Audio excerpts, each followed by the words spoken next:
में खवातीन की अस्मत दरी का जुर्म बहुत आम पाया जाता है, लेकिन इसके बावजूद कोई भी ये तवक्को नहीं कर सकता था कि एक 2 साला बच्चे पर एक 35 साला औरत की इज्जत लूटने का इल्ज़ाम लग जाएगा।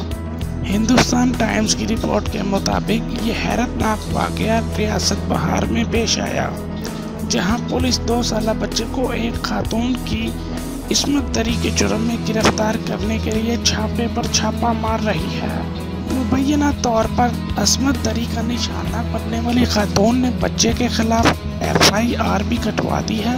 सिर्फ यही नहीं बल्कि इसके बयान के मुताबिक मुलजिम ने इसकी इज्जत पामाल करने के बाद सोने की माला भी छीन ली है और फरार होने में कामयाब हो गया।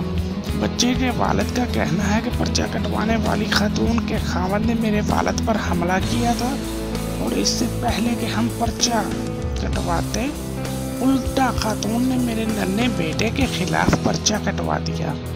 पुलिस ने भी इस साजिश का हिस्सा बनकर 2 साल के बच्चे के खिलाफ कार्रवाई करनी शुरू कर दी है।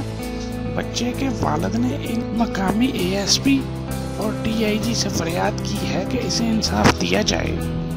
मज़ीद अच्छी वीडियोस देखने के लिए हमारे चैनल को सब्सक्राइब करना मत भूलिएगा। शुक्रिया।